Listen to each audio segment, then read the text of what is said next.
লাগাইছি ভাগনা, লাগাইছি। সাইনবোর্ডে লেখা আছে ডক্টর দীপু হালদার, পেঁয়াজ বিশেষজ্ঞ, সহকারে সর্দি কাশি হাঁচি বমি দূর এক নিমেষে।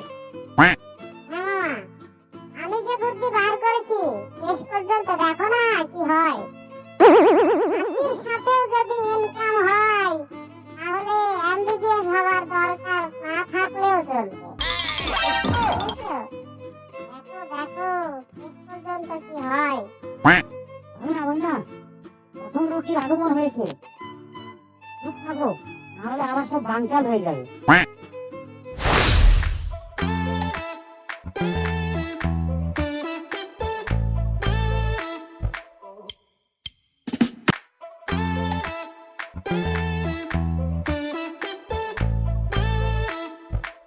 ডাক্তার সাহেব, আপনি ভালো আছিস? ভালো আছি। তো কাকা, তোমার সমস্যা কি? কি হয়েছে তোমার বলো আমাকে। সমস্যা তো ডাক্তার অনেকই গো। কি করে বা বলি তোমাকে? কি করে বা বলি তাই ভাবছি। কেন, গোপন কোনো সমস্যা? বলুন না, বলুন। ঠিক করে বলুন। এই তো এই যন্ত্র দিয়ে অপারেশন করে দিলেই সব ঠিক হয়ে যাবে। কোনো টেনশনের কারণ নেই। আরে না রে ডাক্তার, না, সমস্যা তো ওটা না। আপনি একটু বোঝার চেষ্টা করেন। আমি বলতে চাইছি ধুকপুক ধুকপুক করে, রাতে একটু ঘুম আসে না, আবার বারবার দাঁতগুলো খিলখিল খিলখিল করে হেসে ওঠে। আমি মানুষের সামনে মুখ দেখাতে পারি না, লজ্জায় আমার মাথা হেঁট হয়ে যায়। সেই জন্য আমি বলতে সংকোচ বোধ হচ্ছি। তুমি তো তাহলে দেখছি অনেক পানি কম খাস। হ্যাঁ, কি কতটা কম? আমি তো ইদানিং গোসলই করি না।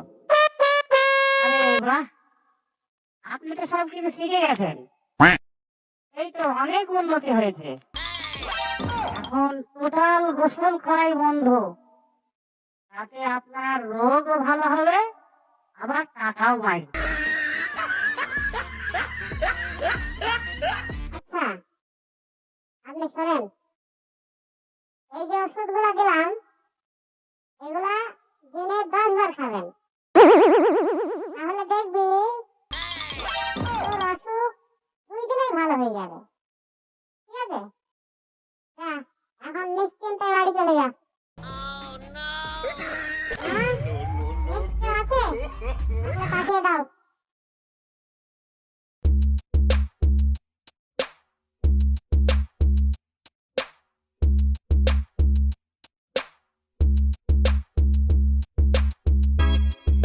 ভালো যাচ্ছে।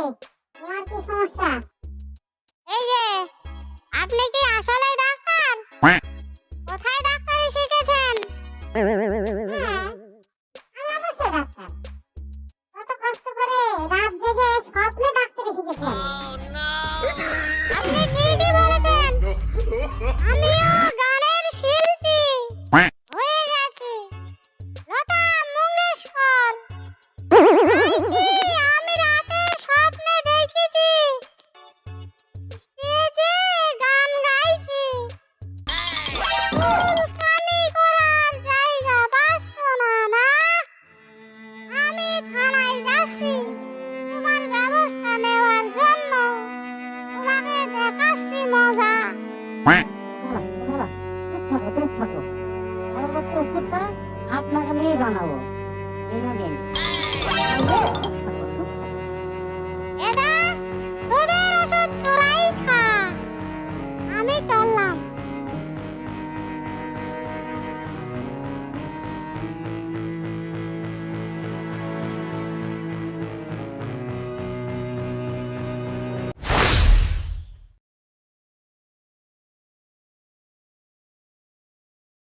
এই মাত্র একটা খবর পাইছি, পাড়ায় ভুয়া ডাক্তার উঠেছে।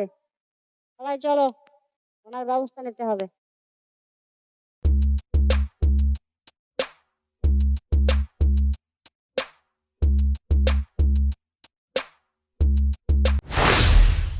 স্যার, আমি ভুয়া না স্যার। স্যার, আমি ভুয়া না। আমি একজন ইমাজিনারি মানেটা কি? হ্যাঁ, মানেটা কি? ইমাজিনারি মানে কল্পনা? হ্যাঁ স্যার, আমাদের চিকিৎসা শুধু বিশ্বাসে চলে। বিশ্বাস না থাকলে পাতি ভাজাও হজম হবে না। আচ্ছা আচ্ছা, তাহলে আমাকে এক ডোজ দে, প্রেম ভাঙা কষ্টের জন্য। দেখি তোদের ইমাজিনারি ওষুধের কত কাজ। যদি কাজ না হয় না, তখন দেখাবো তোর মজা।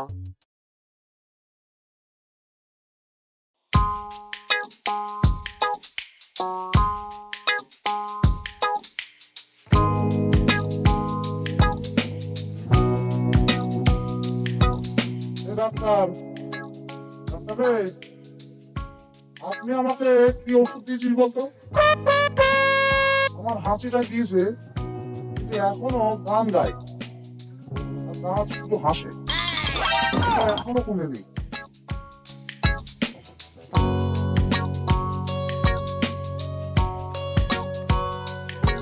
এই ডাক্তারই আমার ছেলেকে হাসির ঔষধ দিয়েছে। সারাদিন শুধু হাসে আর শুধু গুটু মামা বলে, আর কাউকে চিনতে পারে না। আর এই ডাক্তারের ওষুধ খেয়ে হয়েছে। না, আপনি ভুল বুঝছেন। এই রোগের নাম হচ্ছে ভুতু ভাইরাস। এটা নতুন এসেছে। এর ওষুধ আছে, কিন্তু প্রিন্ট হওয়ার জন্য দিয়েছে। নাহলে আমি এখনই দিয়ে দিতাম, ও ভালো হয়ে যেত। প্রিন্ট মানে? সেটা আবার কি? হ্যাঁ, মানে ওষুধের গায়ে লেখা থাকবে। আবার আগে ভাবুন, আপনি কি সত্যি অসুস্থ?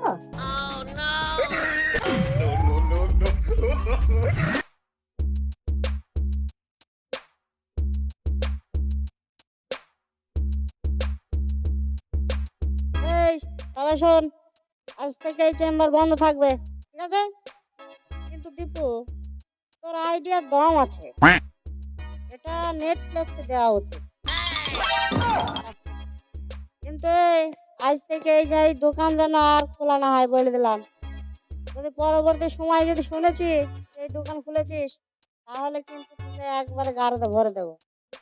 আর আজ থেকে তাহলে ডাক্তারি বন্ধ। আমি তাহলে আমার নতুন ব্যবসা শুরু করি। আবার কি ব্যবসা শুরু করবি মনে করছিস রে?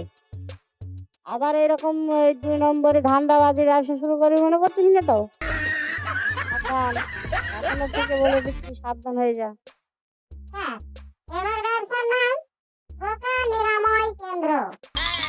মনে মনে করছি করব। আমি এবার তোমার প্রথম কাস্টমার হব, কারণ একবার বিশ্বাস করে তোমাকে ডাক্তার ভেবেছি। আমার এই দাঁতগুলো এখনো হাসে, তাই আমি চিন্তা ভাবনা করেছি এই দাঁত দিয়েই আমি কারোর বিয়ে হলে তাদের আনন্দ দেবো। এখন থেকে আমি শুধু নুন পানি খাবো, কারণ সব রোগেরই মূল খুশি না থাকা।